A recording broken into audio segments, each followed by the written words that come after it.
Happy New Year! Hello everybody. Today we're going to talk about the new map. We're going to talk about 3 maps actually. The old map with the very big land area. The new map, which is smaller and good for fighting on. That's the current map. And the new map, which is all about Verra. It is an actual map of Vera, the planet we're going to land on, fight over, and just go crazy on. So I'm going to talk briefly about the first 2 maps. I won't make it too long because I know everybody wants to get to the new map. So let's get started. Here is the old map, or the first map that was very big. And here are the names of all the cities that were on that map. I don't have any footage or video of it because I was busy playing the game and I didn't get any pictures. Sorry about that. This was the very big map where most of us like to play hide and seek. This was replaced by the new map, which is smaller and better for fighting. If you haven't seen it, go in and play Apocalypse. It's still pretty fun. It's currently having a lot of glitches in the mountains, which makes me wonder what they're doing to the mountains. Perhaps they are adding the digging abilities, so we can dig mines into the caves or something? That's what I'm thinking, because something is messing around with the code for the mountains. That's all I'll say about that. Here are the names of the cities in the new map. Now there have been some changes in the names of the things on the map. The Blue Tower is now called the Dream Spire. It used to be called the Nyland Academy. That's a building that I used to think was a library. Sakansfen is now called the Breakwater Quarry. That's the one that looks like a skull from above. I call it the Ice Rink. Creation's Rest is now called Hallowed Vale. And the Spire of Aramis, which is the wooden tower, is now called the Icebound Lookout. Crystal Canyon, the one with Goot's mom in it, is now called Arinthia's Shame. So there's a lot of different names here, and it makes me wonder, what the heck did Arinthia do that was so shameful? Oh my. Also, why did they take Aramis' spire away? So I think the answer is that this is not the same tower. It's a different tower. When you destroy a city, the buildings come back in different places with different names, and I think that's what happened here. Creation's Rest is some kind of cemetery mausoleum thing in one city, but in a different city it's called the Hallowed Vale. I think we're in a different city in a different part of the map, and we'll get to that in a second. Now this is the new map, and whoo boy, is there a lot of speculation and theory craft going on about this. This little image set the whole Ashes of Creation world on fire. Most of the theories are about who's going to be where, who owns which portal, where are the dwarves going to be, where are the humans going to be, and stuff like that. But my video is about different stuff. I will tell you where I think the people are going to go, but most of my video is going to be about strategy. So let's get started. Okay, the first thing I want you to notice is there are 2 continents with a big stretch of water right in the middle. Putting the stretch of water in the middle is a brilliant move because it forces everyone to go get a boat or a ship or something. Unless you can cross that stretch of water with just a regular sea creature, it looks like it's kind of a big area. But if you just had one large landmass with water on the outside, you could just ignore all the sea stuff. You wouldn't even need a ship because you could trade between any 2 cities you want over land. Putting the stretch of water in the middle and making 2 continents forces everyone to figure out how to cross the water, probably in a ship. Probably lots of sea battles and pirates and stuff.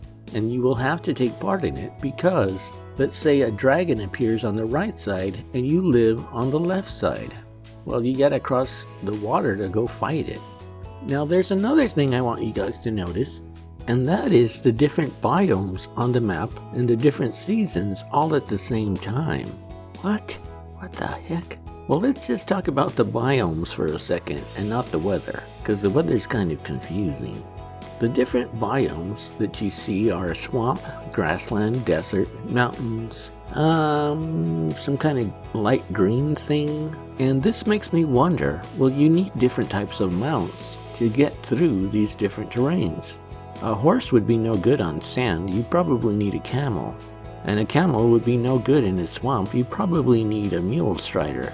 So this is good news for animal husbandry folks. This will make people buy lots of different mounts if you have to change mounts to go through the different areas.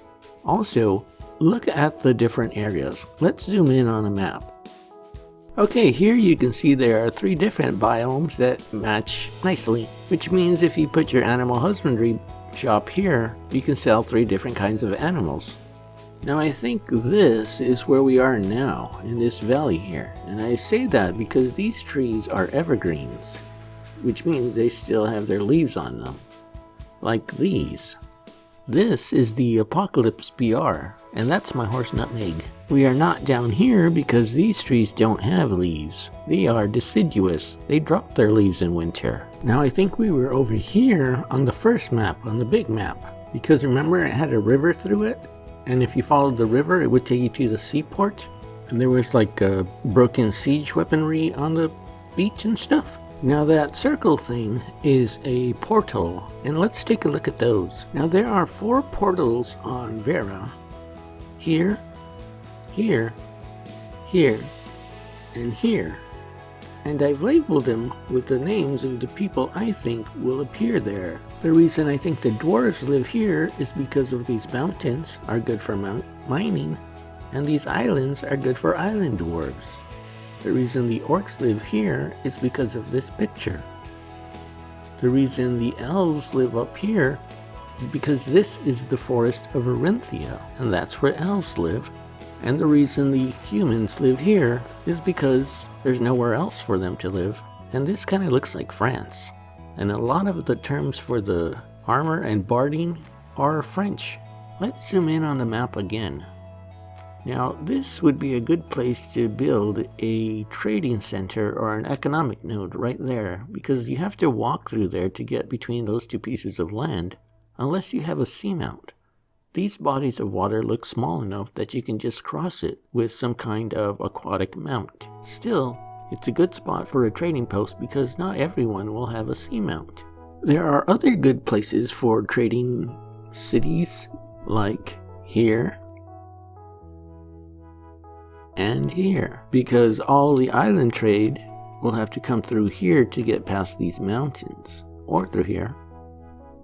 And everything up here, up north, will either have to squeeze through here if that's possible, or come through this pass here. There are lots of other areas like this where the pass through the mountains is a good spot for a trading post. This island would be a good place to stop to repair your ship after a sea battle. So this might be a good spot for some kind of city as well. Looking at these larger islands, if your guild can manage to take one of these and own the entire thing, you'll be famous, because everybody will know that the Serpent of the White Feather owns this island or whatever. Now let's take a look at a couple more interesting things that I found on this map.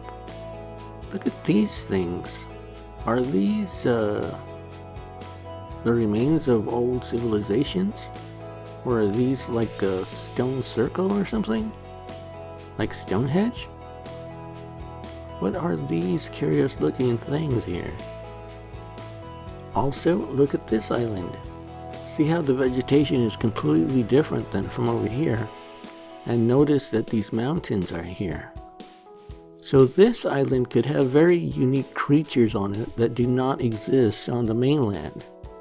If you were a 2-headed llama, well, not a llama, let's pick a different animal, like a 2-headed hippopotamus, and you wanted to cross through here, you wouldn't be able to because of these mountains. So whatever animals evolved on this island are very unique to the entire planet. This is kind of like the Galapagos Island of Vera. Okay, I was just about to close the video out when I noticed this. This river is wider than any other river in the entire map. So this might be a trade route through the desert here. Maybe there are cities in here, and you can trade all along these cities in the desert. Or maybe even take it up, go through the kidney here, go through the lake, and go around here, and go trade with other places. This might be a major trading route along this river. And that's the episode for today. There are more mysteries to be discovered on this map, I'm sure. Like, where's the entrance to the underworld? I looked all over and I couldn't find it. But I'm leaving off here. I'll see you guys in the next episode, and thanks for subscribing.